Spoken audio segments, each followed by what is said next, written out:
স্বাগত। আজকে বাংলাদেশে আপনাদের সঙ্গে আছি আমি জাহিদ হোসেন। আইনের শাসন ও সার্বজনীন মানবাধিকার প্রতিষ্ঠায় বাংলাদেশের অবস্থান এখনো সন্তোষজনক নয়। নারায়ণগঞ্জের ৭ খুনের ঘটনায় এ বিষয়টি আবার সামনে এসেছে। এ ঘটনার জেরে চাকরিচ্যুত র্যাবের ৩ কর্মকর্তা আদালতের নির্দেশের পরও গ্রেপ্তার হননি। নিয়মতান্ত্রিক প্রক্রিয়ার দোহাই দিয়ে সময় পার করছে প্রশাসন।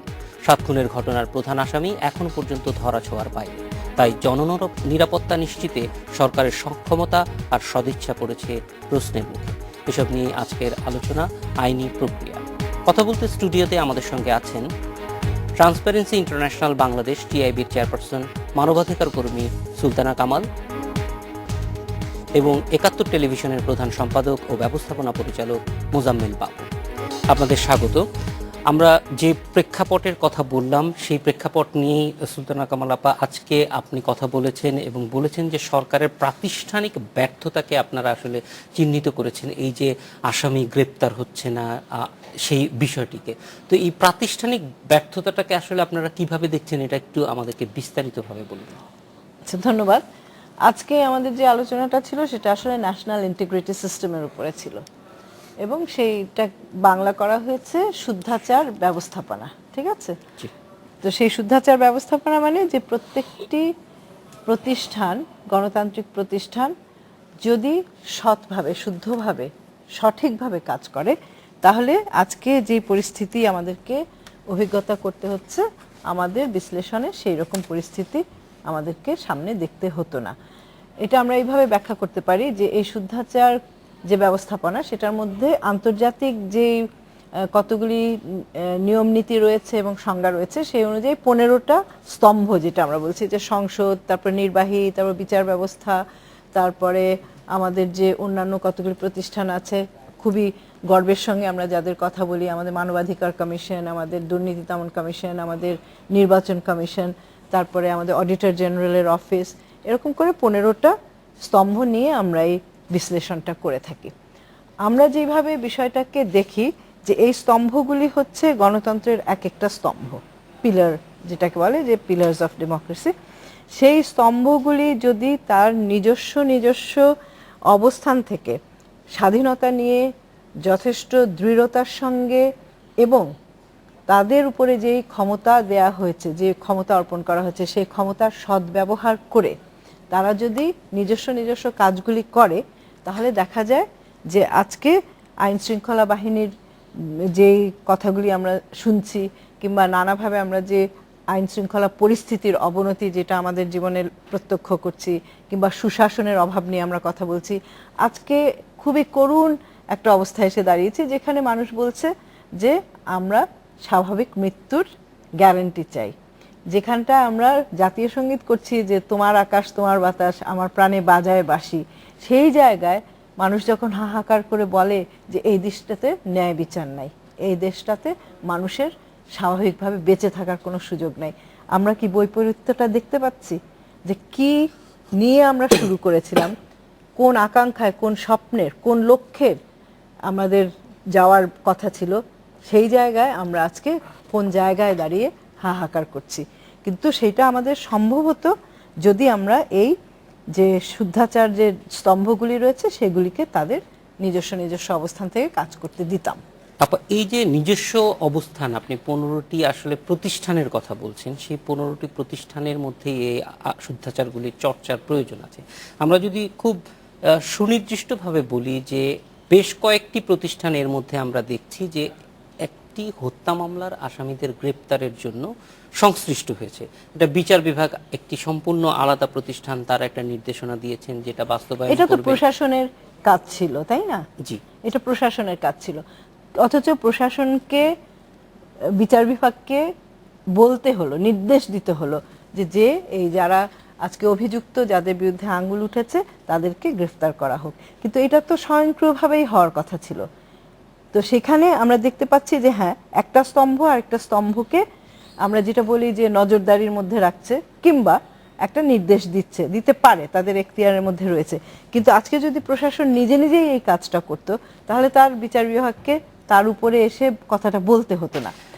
এখানে একটা জিনিস একটু জানতে চাই যে এই তদন্তের একটা প্রক্রিয়া আছে, এখনো পর্যন্ত যাদেরকে গ্রেপ্তারের নির্দেশ দেওয়া হচ্ছে সুনির্দিষ্টভাবে আদালত থেকে, তাদের ব্যাপারে কিন্তু মানে পুরো ব্যাপারটাই এখনো পর্যন্ত অভিযোগ আকারে আছে, কোথাও লিখিতভাবে এই জিনিসটি আসেনি। আদালতের নির্দেশেই একটি তদন্ত আছে এবং পুলিশও একটি তদন্ত করছে। সেই ক্ষেত্রে আসলে তাদেরকে মানে কি প্রক্রিয়ায় করা দরকার, যে প্রক্রিয়াটা নিয়ে যে আসলে কথাটা ধোঁয়াশা বলা হয়ে আছে। হয়েছে যে আমি যদি অন্যভাবে বিষয়টাকে একটু ব্যাখ্যা করার চেষ্টা করি, যে আজকে আমি ধানমন্ডি থেকে ইন্ডিপেন্ডেন্ট যে টেলিভিশন চ্যানেল সেটার স্টুডিওতে আমি আসব, আমাদের তো একটা আন্দাজ আছে যে ধানমন্ডি থেকে এখানে আসতে এত সময় লাগতে পারে। পথে যদি অস্বাভাবিক রকমভাবে আমার দেরি হতে থাকে, তাহলে কিন্তু একটা উদ্বেগ, একটা দুশ্চিন্তার সৃষ্টি হবে যে সেখানে কি অতিরিক্ত জ্যাম হচ্ছে, কিংবা কোনো একটা দুর্ঘটনা হয়েছে, কিংবা আমি কি অন্য কোনো রকমভাবে বাধাগ্রস্ত হয়েছি। এখন কিন্তু মানুষের মনের মধ্যে সেই চিন্তাটাই হচ্ছে যে এটা বাধাগ্রস্তটা হলো কোথায়। কারণ একটা কিন্তু যৌক্তিক সময়ের চিন্তা মানুষের মনের মধ্যে আছে যে এই সময়ের মধ্যে এটা হওয়া উচিত ছিল। সেটা যখন হয় না, তখনই কিন্তু মানুষ উদ্বিগ্ন হয়, এবং তখন যাদের এটা নিয়ে কাজ করতে হয় তারা কিন্তু তখন ভাবতে পারে যে দেখে যে তুমি পথ কাটিয়ে অন্য দিক থেকে চলে আসো, কিংবা তুমি পিছন দিয়ে ঘুরে অন্য একটা রাস্তা নিয়ে চলে আসো, কিংবা ঠিক আছে আমি এখানটায় কোনো না কোনোভাবে একটা ব্যবস্থা করছি যে এইভাবে চলে আসতে পারে, গাড়ি বদলে চলে আসো, কারণ আমাকে ওই সময়ের মধ্যে পৌঁছতে হবে, সেটা আমার দায়িত্ব। তো সেই রকম প্রত্যেকটা কাজেরই কিন্তু একটা যৌক্তিক সময়ের ধারণা থাকে মানুষের মনের মধ্যে। সেই সময়টা যখন অস্বাভাবিকভাবে পিছিয়ে যেতে থাকে, অস্বাভাবিক রকম দেরি হতে থাকে, তখন কিন্তু মানুষের মনের মধ্যে এই প্রশ্নগুলি, এই সন্দেহগুলি জাগতে থাকে, এই সংশয়, এই উদ্বেগ তৈরি হয় যে আসলে সেখানটায় কি হচ্ছে। আমাদের যেহেতু অতীত অভিজ্ঞতা এই সমস্ত বিষয় নিয়ে খুব একটা সুখকর নয়, কারণ আমরা জানি 2004 সাল থেকে এই বাহিনী কাজ করতে শুরু করেছে, এবং আজকে পর্যন্ত আমাদের আইন সালিশ কেন্দ্রের যে হিসাব রয়েছে সেখানে 2500-এর মতন মানুষ নিহত হয়েছে, হয় র্যাবের হাতে, নয় র্যাব এবং পুলিশের হাতে, কিংবা পুলিশের হাতে, কিংবা আইন বহির্ভূত এবং বিচার বহির্ভূত আপা, আমি এই বাহিনীর বিষয়ে আলাদাভাবে একটু আসবো আমি আপনার একটু কাছে। শেষ করে নিই, আচ্ছা বাহিনীর কথাটা পরে আসুক। কিন্তু এর একটারও, যাদের বিরুদ্ধে অভিযোগের আঙ্গুল উঠেছে, একটারও বিচার আমরা দেখতে পাই নাই। সেটাও কিন্তু আমাদের আজকের, যদি উদ্বেগটাকে কেউ কেউ বলতেও চান যে আমরা অতিরিক্ত উদ্বেগ প্রকাশ করছি কিংবা অতি উৎসাহী হয়ে যাচ্ছি, সেটার পিছনের কারণটা হচ্ছে যে আমাদের অতীত অভিজ্ঞতা মোটেও এখানটায় ইতিবাচক নয়। আমি এই প্রাতিষ্ঠানিক জায়গাটায় বাবু ভাই আসবো, কিন্তু এই যে গ্রেপ্তারের বিষয় যেটি বলা হচ্ছে, যে সাধারণ ধারণা থেকে মানুষ যেটি মনে করেছিল যে কতক্ষণ সময় লাগতে পারে, সেই ধারণার জায়গাটিতে যেই বাধাটি পেয়েছে, বা যে আপা যে এই কথাটি বললেন, সেটি আসলে সেটির সঙ্গে আপনি একমত কিনা, নাকি মনে করেন যে প্রক্রিয়াটির কথা বলা হচ্ছে সেটা? সব কিছুর সাথেই আমি একমত এ পর্যন্ত, এবং ওনার যা বলেননি তার সাথে একমত, বিকজ উনি বাকি কিছু তার লেখায় বলেছেন, তার রিপোর্টে বলেছেন, কথায় বলেছেন, র্যাব গঠনের পর থেকে বলে আসছেন। কিন্তু যদি এই ইস্যুতে আসি, আপনি যদি অন্য ইস্যুতে যান পরে তখন বলবো যে র্যাব গঠন প্রক্রিয়াটাকে আপনার মনে করতে হবে। র্যাব গঠন প্রক্রিয়া, র্যাব আনঅফিসিয়ালি গঠিত হয় অপারেশন ক্লিন হার্টের মধ্যে দিয়ে। অপারেশন ক্লিন হার্টের প্রেক্ষিতে একটা যৌথ বাহিনী গঠিত হয়, যেটা ফর্মাল রূপ নেয় র্যাব হিসেবে। তখন র্যাবের ক্যারেক্টার কি ছিল?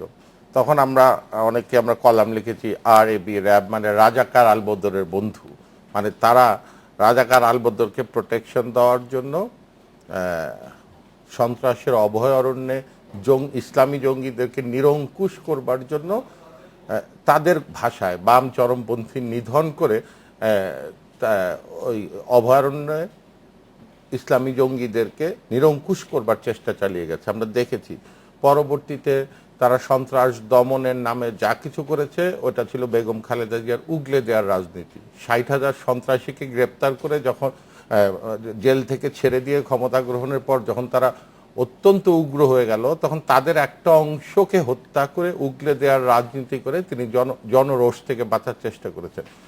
আপনারা কি সেই দৃশ্য ভুলে গেছেন? সৌগিরকে যৌথ বাহিনীর হাতে হত্যা করা হয়, বিএনপি নেতা বেগম খালেদা জিয়া তাকে দলীয় পতাকা দিয়ে মুড়িয়ে ফুল দিয়েছেন, এবং একই সঙ্গে র্যাবকে ইন্ডেমনিটি দিয়েছেন, যৌথ বাহিনীকে ইন্ডেমনিটি দিয়েছেন। ওখান থেকে র্যাবের রাজনীতি শুরু। উনি যেভাবে প্রতিবাদ করে আসছেন, আমরাও একইভাবে প্রতিবাদ করেছি। কিন্তু ওভার এ পিরিয়ড কি হয়েছে?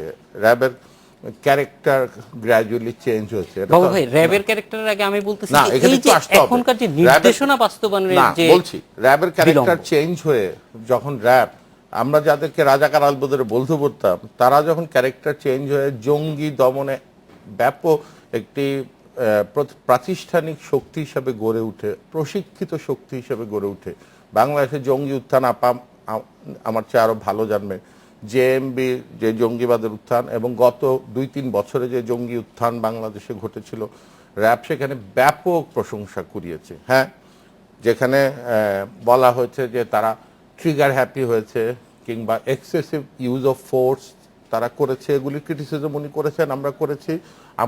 উনি বলছেন 2,500, র্যাব বলছে যে যেগুলি প্রমাণিত হয়েছে 150টা ঘটনার বিচার করা হয়েছে। আবার এই বিতর্কও আছে যে যখন ভালুকায় পুলিশ কাস্টাডি থেকে জঙ্গি ছিনিয়ে নেওয়ার চেষ্টায় পুলিশ মারা যায়, তখন আমরা সুশীলরা সন্তুষ্ট হই, মারা গেছে মানে এটা ক্রস ফায়ার না। যেই মুহূর্তে মারার আগে যদি পুলিশ তাকে মারতে পারতো, আমরাই বলতাম পুলিশ র্যাব ক্রস ফায়ার করেছে। সুতরাং র্যাবের অবস্থা মানে শাকের করা, ওরা নিজেরা নাম বলা পর্যন্ত ওরা প্রমাণ করতে পারবে না, ওরা যথেষ্ট রেস্ট্রেইন দেখিয়েছে। তারপরেও এই অবস্থার মধ্যেও যে চেক অ্যান্ড ব্যালেন্সের মধ্যে চলছিল, যে এটা ওনারা যেটা বলছেন সন্ত্রাস নির্মূল রাষ্ট্রের সন্ত্রাস, সেই জায়গাটা কিন্তু এই ঘটনার নাই। এই ঘটনায় যারা জড়িত, যারা নিহত, তারা সবাই সরকারি দলের রাজনীতির সাথে জড়িত। রাজনীতি কত টাকা করেন সেটা অন্য কথা, নাকি সন্ত্রাসী হিসাবে দলে ঢুকে পড়েছে এমনও হতে পারে। তো এই জড়িত, সেখানে তো রাষ্ট্রীয় সন্ত্রাসের কোনো বালাই নাই এখানে। এবং এইখানে র্যাবকে সরকারি নির্দেশ পালন করা হয়েছে, বেগম জিয়া বলেছেন যেটার কোনো বাস্তব ভিত্তি নাই। এছাড়া মূলত র্যাবকে আমরা এখানে অভিযুক্ত করছি হচ্ছে র্যাবের কিছু কিছু সদস্যকে, যারা তাদের এখতিয়ার বহির্ভূতভাবে নিজেরাই খুনের সাথে জড়িয়ে পড়েছে কিংবা পড়েনি। এটাই হচ্ছে বিতর্ক। তো এখানে রাষ্ট্রীয় সন্ত্রাসের অভিযোগ কিন্তু তোলা যাচ্ছে না এই কেসটায়। এটা রাষ্ট্রীয় সন্ত্রাসের কেসটা না, অন্যগুলি আগে যা বলেছেন। এখন এই ক্ষেত্রে একটা কোর্সে চলছিল, আমরা যারা নিজেদেরকে সুশীল দাবি করি, আমরা আমরা বেগম জিয়া যেমন মাইলেজ নিতে চান, আওয়ামী কাভারের ইভেন যিনি মারা গেছেন নজরুল, তার সম্পর্কে অনেক কথা প্রচলিত আছে। বেসিক্যালি তারা দুইজনই আন্ডারওয়ার্ল্ডের ছোটখাটো ডন ছিল, তাদের ব্যক্তিদ্বন্দ্ব, তাদের সম্পদের কারাকারি, একজন আরেকজনকে মেরেছে, এটা একদিকে যেরকম জড়িত, সেখানে বেগম জিয়া তাদেরকে সিম্প্যাথি দেখাতে যে মাইলেজ নিচ্ছে, আমরা সুশীলরাও মাইলেজ নিচ্ছি।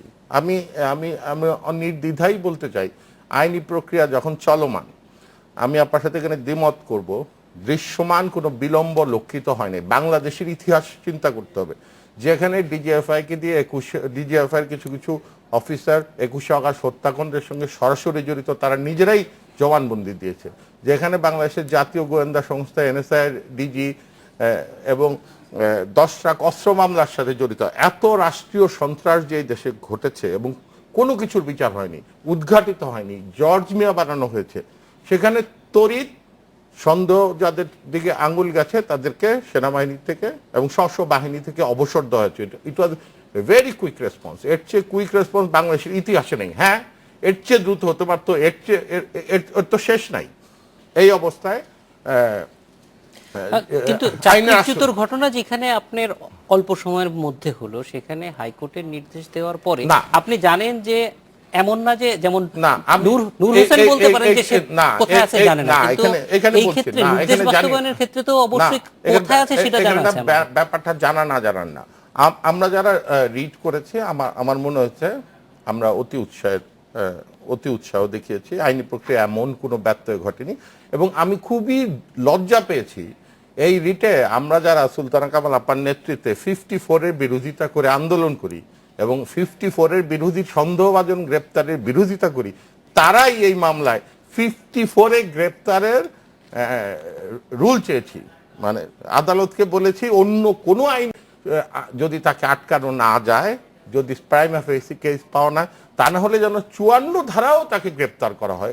এটা আমি 54 ধারা বিরোধী আন্দোলনের একজন কর্মী হিসাবে আমি অত্যন্ত লজ্জিত, যেখানে প্রাইমা ফেসি কেস বিল্ড হচ্ছে সেখানে 54 শুধু আমার যখন দরকার হবে আমি সুশীলত্ব প্রমাণের জন্য, আমি স্টানবাজি করার জন্য, আমি 54 ব্যবহার করার জন্য হাইকোর্টের কাছে অ্যাপিল করব, আর অন্য সময় 54 বাতিল করার জন্য অ্যাপিল। কামাল হোসেন সাহেবের এই অবস্থান আমাকে অত্যন্ত কষ্ট দিয়েছে, লজ্জা দিয়েছে। বিকজ আমি বলতাম আইনের ভেতরে তাদেরকে নেইল করা হোক, 54 এখানে আনতাম না। এক। দ্বিতীয় হচ্ছে যে এই ঘটনার প্রেক্ষিতে সরকার কোনো দায়িত্ব এড়াতে চাইলে শয়ে শয়ে টিভি, সংবাদপত্র, চোখ কান খোলা আছে। এ পর্যন্ত সরকার দায়িত্ব এড়াতে চাইলে ধরাটা আমাদের দায়িত্ব। তবে এখন পর্যন্ত বাংলাদেশের অতীত ইতিহাসের প্রেক্ষিতে আমি দেখিনি, কারণ আওয়ামী লীগের সাংসদ শামীম ওসমান তিনি ফোকাস সার্চ লাইটের তলায় আছেন, আরেক আওয়ামী লীগ কর্মী আইভিকেও অনেকে সন্দেহের তালিকায় রেখেছেন, অনেকে শহীদ চেয়ারম্যান শ্বশুর হলেও তিনি তার ভাইকে অভিযুক্ত করতে পারলে তিনি নিজে জামাইয়ের হত্যাকারী হতে পারবেন না কেন, তাকেও সার্চ লাইটে রাখা হচ্ছে। তিনিও আওয়ামী লীগের। এবং নূর হোসেন তিনিও আওয়ামী লীগের রাজনীতির সাথে জড়িয়ে গেছেন বলা হচ্ছে। নজরুল তিনিও আওয়ামী লীগের রাজনীতির সাথে জড়িয়ে। কেউ তো সন্দেহের বাইরে নাই। এসপি, ডিসি, ওসি কাউকেও তো ছাড় দেওয়া হচ্ছে না। সেখানে আমরা আমাদের সামাজিক চাপগুলি অব্যাহত রাখতে পারি, কিন্তু বিচারটা ডিরেইলড হয়, এত অতি উৎসাহ দেখানোর সময় আমার বিবেচনায় আসেনি। বাবু ভাই, আমরা একটা বিরতি নিয়ে আবার এই জিনিসটা আসবো। দর্শক, একটা বিরতি দিতে চাচ্ছি।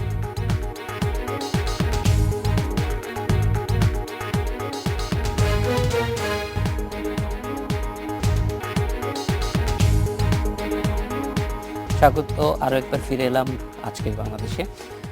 আপা, আমরা একটু প্রাতিষ্ঠানিক দিক থেকে জিনিসটাকে দেখতে চাই, যে শুধুমাত্র এই ঘটনাটি না, আপনি যেটা বললেন যে সংখ্যাটা যাই হোক, 2,500 হোক, 250 হোক, অথবা 2.5 জনই হোক, কিন্তু এই ধরনের অভিযোগ গত 10 বছর যাবতই বিভিন্ন সময় আপনারা উত্থাপন করেছেন, এবং সেটা বিশেষ কোনো ব্যক্তির বিরুদ্ধে নয়, পুরো এই যে র্যাব বাহিনীটি গঠন করা হয়েছে তাদের কার্যক্রম নিয়ে। তো আপনাদের এই অবজারভেশনগুলি কি কি কারণে আপনাদের কাছে মনে হয়েছে যে তারা আইনের মধ্যে থেকে কাজ করছেন না? এই কারণে বলছি যে আমাদের তো একটা সংবিধান বলে একটা দলিল আছে, তাই না? সেই দলিলের 31 থেকে 35 যদি আমরা পড়ি, সেখানে কিন্তু পরিষ্কার বলা আছে যে একজন ব্যক্তি যত বড় অপরাধী সংগঠন করুক না কেন, তাকে বিচারের আওতায় নিয়ে এসে এবং এমন জায়গায় বিচার করতে নিয়ে আসতে হবে যেই বিচার কিংবা বিচারিক যে সংগঠন তার এখতিয়ার রয়েছে তাদেরকে বিচার করার, এবং তার অপরাধের যেটাকে বলে কমেনজুরেট, তার অপরাধের সঙ্গে খাপ খায় এরকম শাস্তি তাকে দিতে পারে সেই আদালত। একদম সবকিছুই কিন্তু পরিষ্কার করে দেয়া আছে যে কোন আদালত করবে, কোন শাস্তির জন্য, কোন অপরাধের জন্য কোন শাস্তি নির্দিষ্ট আছে, সেই শাস্তি তাকে একমাত্র দিতে পারে, অন্য কোনো শাস্তিও দিতে পারে না। এবং আরো একটা কথা পরিষ্কারভাবে বলা আছে যে কোনো ব্যক্তির অঙ্গহানি ঘটে, এমনকি তার সুনামও বিঘ্নিত হয় কোনো কারণে, সেরকমও কোনো শাস্তি কিন্তু তাকে দেয়া যাবে না। অর্থাৎ 31 থেকে 35 পর্যন্ত মানবাধিকারের যে মৌলিক কতগুলি নীতি রয়েছে, একটা মানুষ সে অপরাধ সংগঠন করলেও তাকে কিভাবে রাষ্ট্র তার সঙ্গে কি আচরণ করবে সেটা কিন্তু নির্দিষ্ট করে দেয়া আছে। র্যাব যেই ঘটনাগুলি ঘটিয়েছে, এবং সেটা তারা নিজেরাই অনেক সময় স্বীকার করেছে যে তারা এই ঘটনা ঘটিয়েছে। অনেক সময় আমাদের যে সময় যে সরকার ক্ষমতায় থেকেছে তাদের মন্ত্রী কিংবা তাদের দায়িত্বপ্রাপ্ত মানুষেরাও কিন্তু সেই একই কথা বলেছেন যে হ্যাঁ এটা এরকম ভাবে হচ্ছে। কেউ কেউ বলেছেন এইভাবেই আমাদের সন্ত্রাস নির্মূল করতে হবে, কেউ কেউ বলেছে যে এই ঘটনা, যেটা বাবু একটু আগে বলছিলেন যে সুশীল সমাজ মনে করেছে যে যতক্ষণ পর্যন্ত র্যাব সদস্য না মারা যাবে ততক্ষণ পর্যন্ত ক্রসফায়ার হবে না। ক্রসফায়ার কথা তো আমাদের আবিষ্কার না, যদি আমি সুশীল সমাজের প্রতিনিধিত্ব এখানে করি, ক্রসফায়ার কথাটা তো আমরা আবিষ্কার করিনি, ক্রসফায়ার তো র্যাবই বলেছে, এবং র্যাবই ক্রসফায়ারের একটা ব্যাখ্যা দিয়েছে।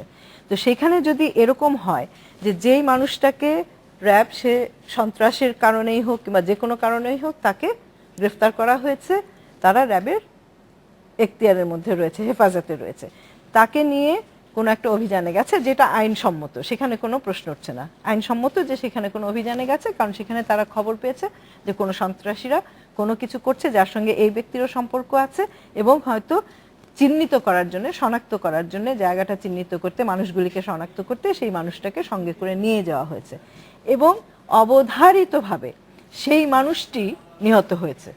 আমরা কখনোই চাইনি, সুশীল সমাজ থেকে এই কথা কখনোই বলা হয়নি যে র্যাব কেন এখানে মারা গেল না। আমরা যে কথা বলেছি, আমাদের যে বইয়ের কথা বাবু উল্লেখ করেছে যে সন্ত্রাস নির্মূল না রাষ্ট্রীয় সন্ত্রাস, সেখানে আমাদের যে লেখাগুলি রয়েছে, আমাদের যে বিশ্লেষণগুলি রয়েছে, সেখানে আমরা বলেছি যে সেখানে ক্রস ফায়ারের কোনো আলামত কখনোই পাওয়া যায় নাই। কারণ আমরা নিজেরাও কিন্তু আমাদের সংগঠন থেকে কিছু তদন্ত করেছি, সেখানে কখনোই কোনো ক্রস ফায়ারের যে আলামত, সেটা তো মানুষ কিছু জানে যে কি হয়, সেই ধরনের কোনো আলামত পাওয়া যায়নি। কখনোই পাল্টাপাল্টি গুলি শব্দ মানুষ শোনে নাই। আশপাশের লোকে যারা পরে আর সাক্ষী দিতে আসতে সাহস পায়নি, তারা বলেছে তারা একতরফা গুলির শব্দই শুনেছে। এবং র্যাবও কিন্তু কখনো ক্রস ফায়ারের অন্য কোনো ব্যাখ্যা দিতে পারে নাই যে গোলাগুলি হয়েছে। আপা এই যে যেই চিত্রটি বলছেন, সেই চিত্রটি থেকে ক্রসফায়ার কি আসলে আমরা যেই ধারণাটি পাওয়া যাচ্ছে, আপনারা অন্তত যেটি বলছেন, সেখানে তো ক্রসফায়ার বলতে আমরা র্যাবের কাছ থেকে যেটি বলছি যে ক্রসফায়ার বোঝায় সেই ক্রসফায়ার না। তাহলে এটা কি? তাহলে সেটাই তো। তারপর পরে একসময় শুট আউট বলা হয়েছে, হ্যাঁ, এনকাউন্টারও বলেছে। এনকাউন্টার হলেও পাল্টাপাল্টি হয়, শুট আউট বললে বোঝা যায় যে শুট করেছে। তো সেই জিনিসটা কি, সেটাই তো আমরা বারবার বলেছি যে এটা একেবারে বিচারের প্রক্রিয়ার মধ্যে দিয়ে বলা উচিত যে আসলে কিভাবে সেই ঘটনাগুলি ঘটছে।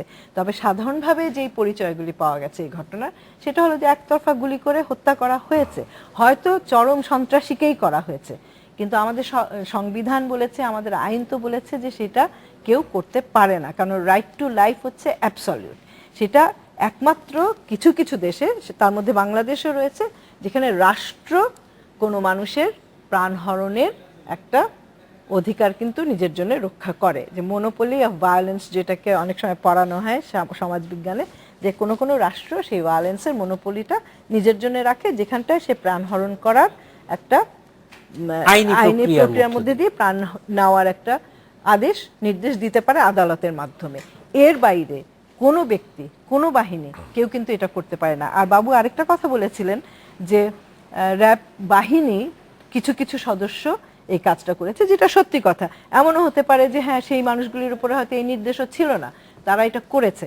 কিন্তু আমাদের যে বক্তব্যটা ছিল, সেটা যদি হয়ে থাকে, তাহলে তো র্যাব বাহিনী প্রথমেই তাদেরকে তাদের বাহিনী থেকে হয় বহিষ্কার করবে, এবং তারা যে অপরাধটা করেছে সেইগুলির বিচার কিন্তু আসলে সিভিল লয়ের আন্ডারে হওয়া উচিত। এটা অন্য কোনো জায়গায় হতে পারে না, কারণ র্যাব কিন্তু পুলিশের একটা অংশ হিসাবে এসেছে। হ্যাঁ, পুলিশের আইন কিছু রয়েছে, কিন্তু তারাও যদি হত্যাকাণ্ড কিংবা বিচার বহির্ভূত কোনো কর্মকাণ্ডের সঙ্গে, অপরাধের সঙ্গে জড়িয়ে যায়, তখন কিন্তু তাদের বিচারটা মানে সিভিল ইয়েতে, আমি এই অর্থে বলছি যে ক্রিমিনাল যে কোড রয়েছে সেটার আন্ডারে তাদের বিচার হতে হবে। কিন্তু আমরা এখানটায় দেখতে পাই যে পুলিশ যখন এই ধরনের কোনো অপরাধ করে, তাদেরকে ক্লোজ করে দেওয়া হয়, ক্লোজ করে তাদেরকে ওই জায়গা থেকে সরিয়ে নিয়ে ব্যারাকে ফেরত নিয়ে যাওয়া হয়, তারপর হয়তো তাদেরকে অবসর দিয়ে দেওয়া হয়, যা করা হয়। এখানেও আমরা শুনছি যে অকালীন অবসর দেওয়া হয়েছে, কিন্তু আমরা প্রত্যেকেই জানি, অস্বীকার করার উপায় নেই, যে তাদেরকে নিয়মিত সমস্ত বেতন ভাতা সহ তাদেরকে অবসর দিয়ে দেওয়া হলো। তো যেই মানুষের বিরুদ্ধে অভিযোগ রয়েছে, প্রমাণিত হওয়ার আগে পর্যন্ত ঠিক আছে, যদি আমরা ধরে নেই যে তার অপরাধ যেহেতু প্রমাণিত হয়নি, তাকে অপরাধী আমরা বলছি না, তাকে আমরা খুনি বলছি না, কিন্তু যেহেতু তার বিরুদ্ধে অভিযোগ নিশ্চয়ই অতখানি বিশ্বাসযোগ্য কোনো প্রমাণ, সাক্ষ্য প্রমাণ পাওয়া গেছে, যার জন্য তাদেরকে ব্যারাকে ফিরিয়ে নিয়ে যাওয়া হয়েছে এবং অকালীন অবসর যেটা বলছে সেটা দেওয়া হয়েছে। হ্যাঁ, তো সেখানটায় সেটা না দিয়ে তাদেরকে তো বিচারের আওতায় আনতে হবে, এবং সেই বিচারের আওতায় আনার জন্যই আমরা কথাটা বলছি। এখন সেটার জন্য রিট করা হয়েছে, যেটা নিয়ে বাবুর প্রখর আপত্তি রয়েছে।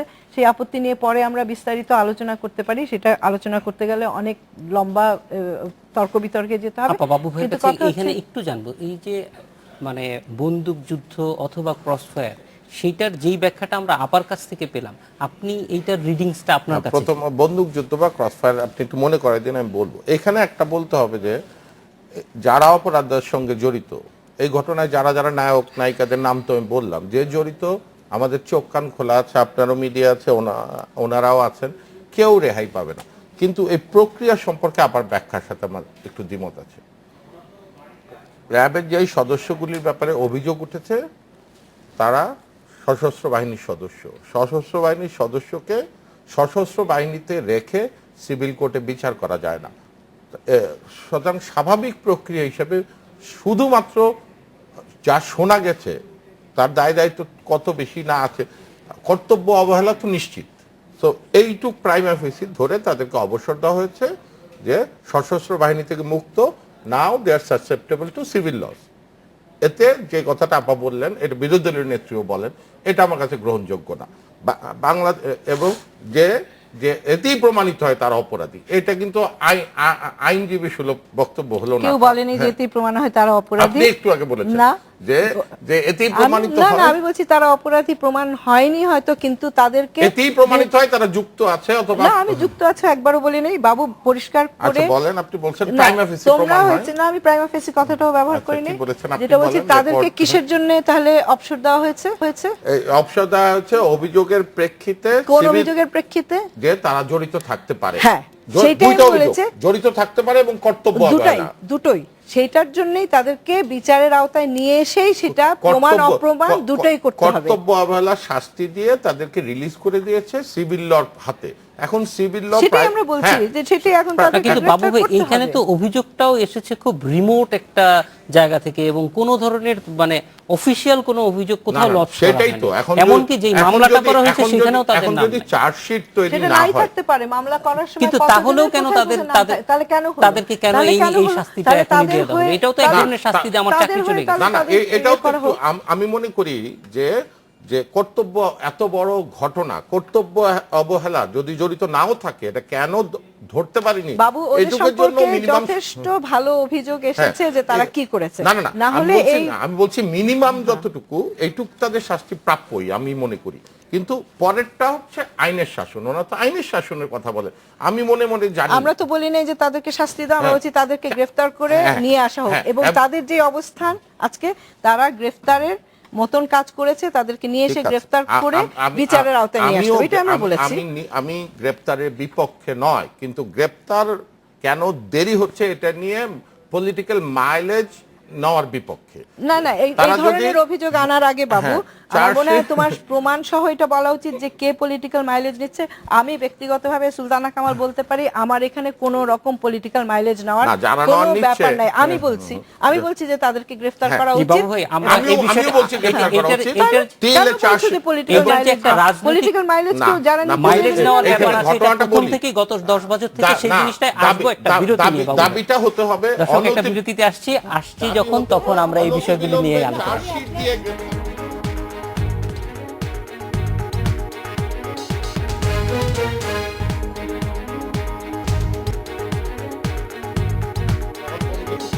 বিরতির পর ফিরে এলাম আজকের বাংলাদেশে।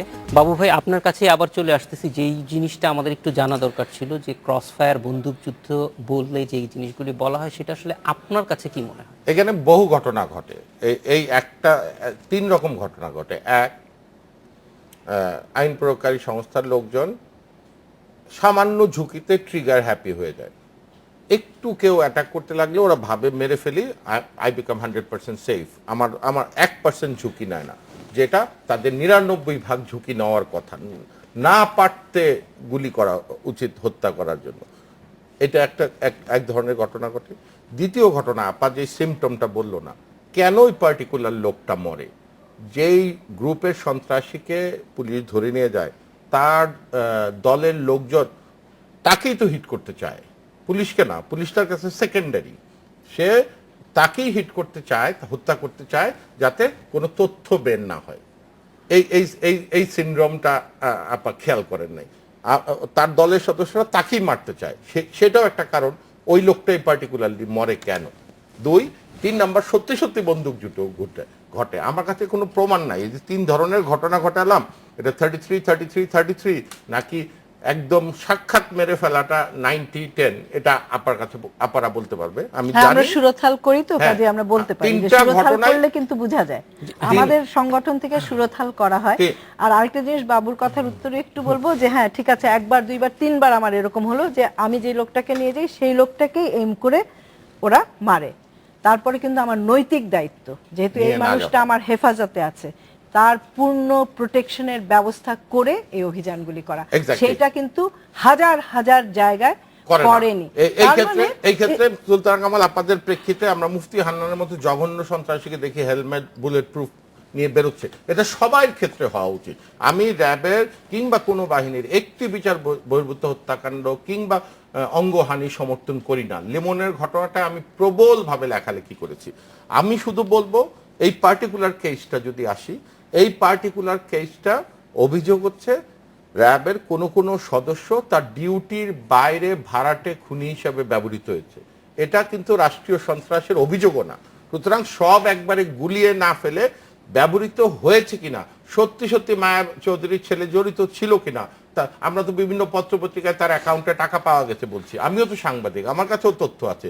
অ্যাকাউন্টে টাকা পাওয়া গেলে মায়া চৌধুরী কিংবা তার ছেলেকে এক মুহূর্তের জন্য সরকার গ্রেপ্তার না করে পারতো না, টাকাটার হিসাব পাওয়া যায় নাই। যদি দীপু চৌধুরী কিংবা তার বোনের হাজবেন্ড তারেক সাইদের সাথে কথোপকথনের রেকর্ড পাওয়া যেত, তাহলে দুজনকে গ্রেপ্তার করতে পুলিশের 1 মিনিট লাগতো না। ট্রুথ হচ্ছে কোনো কল রেকর্ডে সেটা পাওয়া যায় নাই। সুতরাং সত্যি সত্যি কে জড়িত, এটা কি হতে পারে, বহু কেস হতে পারে। এরা 3 জন মিলে করেছে, অথবা নিচের 2 জন করেছে, উপরে জন জানতো না, অথবা কি, এই বিভিন্ন অপশনগুলো। তার মানে বাহিনীর ভিতরে প্রচন্ড বিশৃঙ্খলা হয়েছে, সেই বিশৃঙ্খলা হওয়ার কারণটা কি ন্যারো ডাউন করে আমি মনে করি কেউ রেহাই পাবে না। আপনারা যেভাবে সোচ্চার আছেন, মিডিয়া যেভাবে সোচ্চার আছেন, আমি নিশ্চিত এই 3 জন কড়া নজরদারিতে আছে। বাবু ভাই, আপনার কাছে যাওয়ার আগে এইটুক শুধু জানতে চাইবো যে নারায়ণগঞ্জের ঘটনাটা কি একটি বিচ্ছিন্ন ঘটনা, নাকি অনেক দিনের মানে কাজটা করতে করতে র্যাবের ভিতরে বা এই বাহিনীর ভিতরে এই ধরনের লুপহোলস গুলি তৈরি হয়ে গেছে? না, আপা এতক্ষণ যেটা বললেন এক্সট্রা জুডিশিয়াল কিলিং, রাষ্ট্রের সন্ত্রাসী বাহিনী হিসেবে ব্যবহৃত হওয়ার যে ঘটনাগুলি নারায়ণগঞ্জ, যেটা আমি একদম স্পষ্ট করেই বলতে পারি এটা সেই কাহিনী নয়। তবে এরকম কাহিনী নিশ্চয়ই ঘটেছে বাংলাদেশে। নজরুলকে রাষ্ট্র মারাতে চায়নি। এখানে যদি ঘটে থাকে র্যাবের কিছু 3 জনই, অথবা 1 জন, অথবা 2 জন, অথবা কেউই না, এরা এই ঘটনাটা জানতো, অথবা পার্টি ছিল, অথবা ঘটিয়েছে। এটা তো আমার কাছে প্রমাণ নাই। এখানে ঘটনাটা একটা খুনের ঘটনা, তাদের সম্পৃক্ততার যোগসূত্র খোঁজা হচ্ছে। এটা রাষ্ট্রীয় সন্ত্রাস, সে সাথে যদি গুলিয়ে ফেলি আমরা চরম ভুল করব। রাষ্ট্রীয় সন্ত্রাস আপাই বলছিলেন 2004-05 সর্বাধিক ছিল বিচার বহির্ভূত হত্যাকাণ্ড 377, এখন 207 গত বছর নেমেছে। 207 কেন, 7ই বা কেন হবে? এবং 207 এখন পর্যন্ত দুইটাই কি রাষ্ট্রীয় সন্ত্রাস? এই সংখ্যাগুলি যদি একটা সংখ্যা হিসেবে ধরি, এই দুইটাই কি রাষ্ট্রীয় সংখ্যা মনে করেন, নাকি 2004-এ ছিল রাষ্ট্রীয় সংসদ কিন্তু এখন আর সন্ত্রাসটা নেই? এক্স্যাক্টলি, অবশ্যই এই 207-এর মধ্যে আপনাদের দাবির সাথে আমি একমত। এই 207-এর মধ্যে যদি র্যাব নিজে না বলে কোনটা ছিল তার বাহিনীর ভুল, তাহলে আমরা 207টাকেই তাদের অপরাধ বলবো। তারা যদি তদন্ত করে বলে না, এই যে প্রমাণ দিলাম 200টায় সত্যি সত্যি অ্যাটাক হয়েছিল, 60টায় আমার বাহিনী ট্রিগার হ্যাপি ছিল, তাহলে তো 207-এর থেকে দায় তার সাথে নেমে আসে। আসুন আমরা র্যাবকে জবাবদিহিতার মধ্যে আনি, আইনি কাঠামোর মধ্যে আনি, এবং এলিট বাহিনীর জন্য একটা এলিট আইন গঠন করি। কিন্তু র্যাব বন্ধ করে দিতে হবে। জঙ্গি দমনে এত সফল একটি সংগঠন, 2 রাষ্ট্র, জিয়াউর রহমান সাহেব এবং বঙ্গবন্ধু মুজিবকে হত্যার পরেও আমরা সেনাবাহিনী বন্ধের কথা বলি নাই, পুলিশ চুরি করে পুলিশ বন্ধের কথা বলি নাই, দিনাজপুরে পুলিশ ধর্ষণ করেছে পুলিশ বন্ধের কথা বলছি না, জুডিশিয়ারির লোকজন বিচ্যুতিতে যায় আমরা কোর্ট বন্ধ করে দিতে বলি না। এখানে খেয়াল করতে হবে, যারা র্যাব বন্ধ করতে চায় তারা আসলে র্যাবের জঙ্গি দমনের যে স্কিল, এটা কি নিষিদ্ধ করতে চায়? আমার ভিন্ন একটা মত আছে, সেটা হলো যে আমিও র্যাব বন্ধ করার পক্ষে না। আমি কেন, আমাদের সংগঠন থেকেও র্যাবকে কখনো বিলুপ্ত করার কথা বলা হয়নি। আজকে কিন্তু ওর যে কারণ, যে ব্যাখ্যা, সেটার সঙ্গে আমার দ্বিমত আছে, কিংবা ভিন্ন একটা মত আছে। সেটা হলো যে আজকে র্যাব যদি আমরা বন্ধ করে দিতে বলি, কালকে র্যাট হবে, স্যাট হবে, কোনো একটা কিছু হবে। কারণ বাহিনীর পর বাহিনী, বাহিনীর পর বাহিনী কিন্তু হয়ে গেছে। কারণ মূল যে কারণ, সেটা তো মূল কারণটা হচ্ছে যে এটা নীতিগত ব্যাপার, এটা রাষ্ট্রীয় নীতিরও ব্যাপার, যেখানটা হলো যে একেবারে প্রথম থেকে, যদি আমি বাবুকে সেই পরিসংখ্যানটা দিয়েছি যে 2004 সালে আমার কাছে সামনেই রয়েছে 212 জনকে হত্যা করা হয়েছে, 2005-এ 377, 2006-এ 362, তারপর কখনোই 300 কোঠা সংখ্যাটা ওঠে নাই। কিন্তু 2013 সালে 208 জন হয়েছে, সেটা আগের থেকে কম, কিন্তু কম বেশিটা আমাদের কথা না। কথা হচ্ছে একদম বাবু, যে একটাও কেন হবে, আমাদের কথা হচ্ছে যে রাষ্ট্রীয় নীতিতে এই কথাটা আসতে হবে যে এই বাহিনীগুলি কখনো রাষ্ট্র দ্বারা কিংবা রাষ্ট্রের নির্দেশ কিংবা তাদের নজরের বাইরে যে এই ধরনের কর্মকাণ্ড করতে পারবে না। যদি প্রথম থেকেই তাদেরকে যে ইনডেমনিটি যেটা দেওয়া হলো, বিএনপির আমলে ইনডেমনিটি দিয়ে দেওয়া হয়েছিল অপারেশন ক্লিন হার্টের হ্যাঁ ক্লিন হার্টের সময়, তারপরে যখন র্যাব আসলো, র্যাবকেও প্র্যাকটিক্যালি ডিফ্যাক্টো ইনডেমনিটি দিয়ে রাখা হয়েছে এখন পর্যন্ত।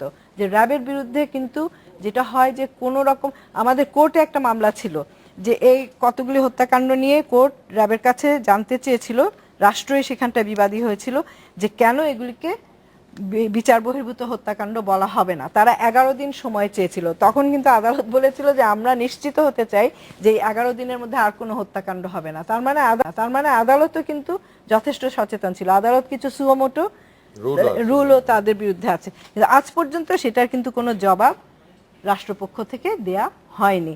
এখন আমি বাবুর সঙ্গে ওইখানে একমত হতে চাই এবং বাবুর সঙ্গে আরেকটু জোরালোভাবে বলতে চাই যে আজকে রাষ্ট্রের কিংবা র্যাবের উচিত বাহিনী হিসাবে এই কথা প্রমাণ করে দেওয়া যে তারা এই সমস্ত কর্মকাণ্ডের সঙ্গে জড়িত নয়, এবং সেটা প্রমাণ করার সবচেয়ে সর্বোত্তম এবং সবচেয়ে আকাঙ্ক্ষিত পথ হচ্ছে আইনের মাধ্যমে এসে সেটা প্রমাণ করে দেওয়া। যদি সেটা না হয় আজকে কিন্তু আঙ্গুল র্যাবের দিকে উঠানো থাকবেই।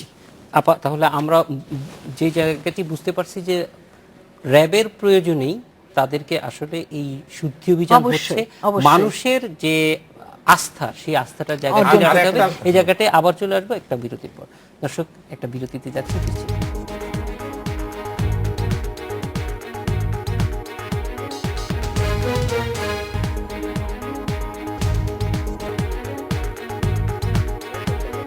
বিরতির পর ফিরে এলাম আজকের বাংলাদেশে। বাবু ভাই, আমরা শেষ পর্যায়ে চলে এসেছি। আমরা বুঝতে পারছি যে কিছু সমস্যা আছে, এইখান থেকে উত্তরণের উপায় কি হতে পারে? অল সেড এন্ড ডান, আমি সেই সময় র্যাবের কর্মকাণ্ডের জন্য প্রচুর লেখা লিখেছি। মোফাক্করকে যখন বাম তাত্ত্বিক নেতা মোফাক্কর সাহেবকে যখন র্যাব তুলে এনে পয়েন্ট ব্ল্যাঙ্ক হত্যা করে, তখন আমি 3 দিন শুধু চোখের পানি ফেলেছি। এবং র্যাবের কিছু কিছু সদস্যকে সেই সময়, ওইটা রাষ্ট্রের হুকুমে করা হয়েছিল সেই আমলে, যে বইয়ের ভিতরে পড়ে থাকা একটা লোক, তাকে বলা হয়েছে সন্ত্রাসী হিসেবে। যারা ধরতে গেছে তারাও কনফিউজ ছিল, এই পণ্ডিত মানুষ উনি সন্ত্রাসী, অথচ দে হ্যাড টু এক্সিকিউট। এই যে ধারাবাহিকতা, এটা তো রক্তে ঢুকে গেছে। যেই বাঘ রক্ত খায় সেটা ধোলাই করতেও তো সময় লাগে, তবে অনন্তকাল সময় লাগতে পারে না। আপার সাথে আমি 100% একমত। আমরা চাপ সৃষ্টি না করলে এটা কোনোদিন ধোলাই হবে না। আপারা যখন এটা সংস্কার চান, মানায়। কিন্তু যারা 7 খুনের আসামি শফিউল আলম প্রধানকে পাশে বসিয়ে 7 খুনের নিন্দা করে, তখন মানায় না। যারা 377টা হত্যাকাণ্ড ঘটায় রাষ্ট্রীয় হুকুমে, যারা মোফাক্করকে বইয়ের লাইব্রেরি থেকে তুলে এনে, লাল বইয়ের মাঝখান থেকে তুলে এনে পয়েন্ট ব্ল্যাঙ্ক হত্যা করে মোফাক্কর সাহেবের মতো একজন বাম রাজনীতিক এবং পণ্ডিতকে, তাদের মুখে মানায় না। সুতরাং তাদের মুখ বন্ধ করে আপাদের মুখ সোচ্চার হলে আমরা তাদের পিছনে আছি। 207 কেন, একটি অপরাধ হতে দেওয়া হবে না। এবং এই ঘটনায় শামীম ওসমান, আইবি, শহীদ চেয়ারম্যান যেই জড়িত থাক, কেউ রেহাই পাবে না। এবং মিডিয়া কর্মী হিসেবে বলতে পারি, আমরা শেষ দেখা না পর্যন্ত আমরা ইনভেস্টিগেশন বন্ধ করব না। ধন্যবাদ বাবু ভাই। আপা, আমরা একটু জানতে চাই যে সংস্কারের কথা বলছেন, এবং এই অবস্থাটি থেকে আসলে এই মানুষের আস্থার জায়গাটায় কিভাবে যাবে, যাতে আসলে মানুষের যে আস্থাটা প্রয়োজন সেটা ফিরে পাওয়া সম্ভব। আচ্ছা, আমার পরিচয় তো আজকে দেয়া হয়েছে যে ট্রান্সপারেন্সি ইন্টারন্যাশনাল বাংলাদেশের চেয়ারপারসন, এখানে ট্রান্সপারেন্সির কথাটাই আসবে। এটাই আমরা বারবার কিন্তু বলে এসেছি যে একটা দেশের তো আইন শৃঙ্খলা রক্ষাকারী বাহিনী থাকে, তাদের কিন্তু বিভিন্ন দায় দায়িত্ব থাকে, এবং আমরা জেনে বুঝে আইন করেই তাদেরকে কিন্তু মারণাস্ত্র হাতে তুলে দিই। একবার এই র্যাব নিয়ে যখন আলোচনা হচ্ছিল, তখন ইন্সপেক্টর জেনারেল অফ পুলিশের মহাপরিদর্শক তিনি কিন্তু আমাকে বলেছিলেন যে অস্ত্র যে কিনে তাদের হাতে দেয়া হয় সেটাকে নিয়ে বসে থাকার জন্য, মোটেই বসে থাকার জন্য না, কিন্তু সেটার জন্য একটা নিয়ম কানুন আছে। আমরা বারবারই বলছি যে সমস্ত কিছুই আমরা একটা নিয়ম কানুনের মধ্যে দিয়ে যদি করি, যে বিধিবিধানগুলি আমাদের উপরে দেয়া হয়েছে, আজকে কিন্তু এই যে ন্যাশনাল ইন্টিগ্রিটি সিস্টেমের কথাও যেটা আমরা বলেছি, সেখানেও সেই একই কথা বলেছি যে আমাকে যে দায় দায়িত্ব দেয়া হয়েছে, আমাকে যে ক্ষমতা দেয়া হয়েছে, আমাকে যে অধিকার দেয়া হয়েছে, সেটা যদি আমি একটা ইন্টিগ্রিটি সিস্টেমের মধ্যে ঘুরে ফিরে সেটার মধ্যে থেকে পালন করি, আমার স্বচ্ছতা নিয়ে আমার যে এখতিয়ার আছে সেই এখতিয়ারের মধ্যে থেকে আমাকে সাংবিধানিক যে নির্দেশনা দেওয়া হয়েছে সেই নির্দেশনা মেনে যে আইনসম্মত যেই আমাকে ক্ষমতাগুলি দেওয়া হয়েছে সেটা আইনসম্মতভাবে মেনে যদি আমরা এই কাজগুলি করি এবং সেটা যাতে হয় সেটা নিশ্চিন্তকরণের জন্য যেই প্রতিষ্ঠানগুলি রয়েছে, প্রতিষ্ঠানের কথা যেহেতু এলো, সেই প্রতিষ্ঠানগত দায়িত্বগুলি যদি আমরা করি, যে নির্বাহী প্রতিষ্ঠান তার দায়িত্বটা ঠিক মতন করছে, বিচার বিভাগ তার দায়িত্ব ঠিক মতন করছে, সংসদ তার দায়িত্ব ঠিক মতন করছে, মানবাধিকার কমিশন তার দায়িত্ব ঠিক মতন পালন করছে, দুর্নীতি দমন কমিশন তার দায়িত্ব ঠিক মতন পালন করছে, আপনি খালি চিত্রটা দেখেন তাহলেই তো দেখা যায় যে এই সমস্ত ঘটনাগুলি কোনো সমাজ থেকে সম্পূর্ণভাবে নির্মূল করা কিংবা বিলুপ্ত করা সম্ভব না, কিন্তু অবশ্যই আমরা একটা সভ্যতার যে মাপকাঠি আছে সেই জায়গায় নিয়ে আসতে আমি একটা প্রশ্ন আপনাকে দিয়েছি, ধন্যবাদ। যে আমরা কি আমাদের কাজটা ঠিকভাবে করছি? আপা, আমি সবার কথাই বলছি, এটারই তো সুশীল সমাজ আছে। বাবু ভাই, আপা, আপনাদের দুজনকে ধন্যবাদ। আমরা শুধু এইটুকুই জানলাম যে দায় শুধু না, দায়বদ্ধতাটাও নিশ্চিত করতে হবে। এই ছিল আজকের বাংলাদেশে। দেখা হবে আগামীকাল একই সময়। শুভরাত্রি।